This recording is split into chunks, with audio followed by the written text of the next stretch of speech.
प्यारे विद्यार्थियों नमस्कार। आज हम लोग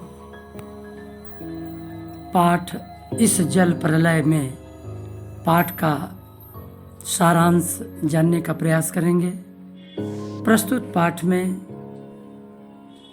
हरीश्वर नाथ रेणु द्वारा लिखित रिपोर्टाज है, जिसमें उन्होंने सन 1975 ईस्वी में पटना में आई प्रलयंकारी बाढ़ का आंखों देखा हाल का बड़ा सुंदर वर्णन किया गया है। लेखक का गांव एक ऐसे क्षेत्र में था जहां की विशाल और परती जमीन पर सावन भादों के महीनों में पश्चिम, पूर्व और दक्षिण में बहने वाली कोसी, पनार, महानंदा और गंगा की बाढ़ से पीड़ित मानव और पशुओं का समूह शरण लेता था।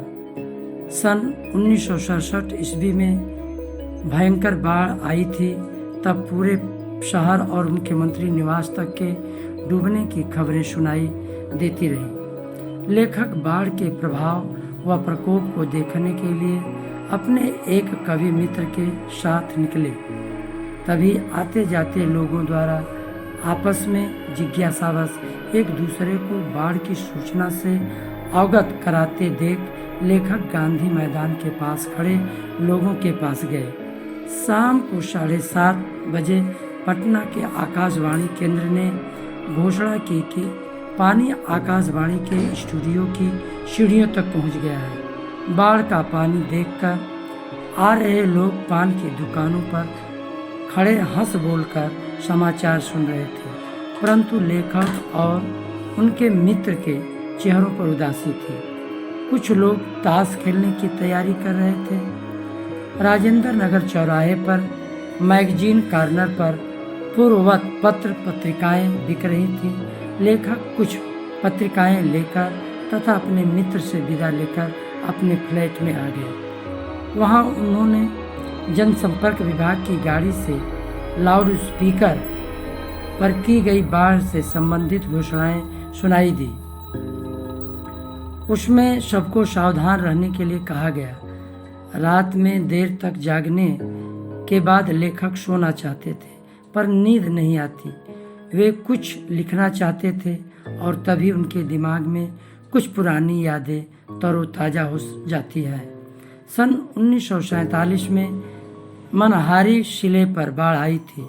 लेखक गुरुजी के साथ नाव पर दवा, केरोसिन तेल, पकाही घाव की दवा और दिया सलाई आदि लेकर सहायता करने के लिए वहां गए थे। इसके बाद सन 1949 में महानंदा नदी ने भी बाढ़ का कहर बरपाया था।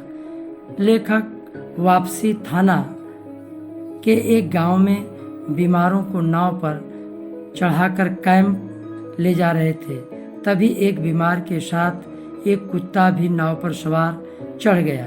जब लेखक अपने साथियों के साथ एक टीले के पास पहुंचे तो वहां एक ऊंची स्टेज बनाकर बलवाही का नाच हो रहा था और लोग मछली भूनकर खा रहे थे। एक काला कलूटा नटुआ लाल साड़ी में दुल्हन के हाव भाव को दिखा रहा था। फिर एक बार सन 1967 ईस्वी में जब पुनपुन का पानी राजेंद्र नगर में घुस गया तो कुछ सजे धजे युवक युवतियों की टोली नाव पर स्टोव, केतली, बिस्कुट आदि लेकर जल विहार करने निकले।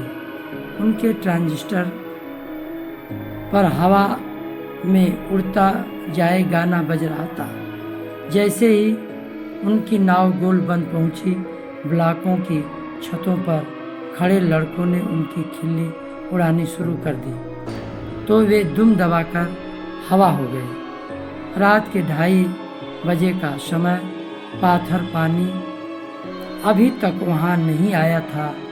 लेखक को लगा कि शायद इंजीनियरों के तटबंध ठीक कर दिया हो। लेखक को नींद आ गई। सुबह 5:30 बजे जब लोगों ने उन्हें जगाया तो लेखक ने देखा कि सभी जगे हुए थे और पानी मोहल्ले में दस्तक दे चुका था।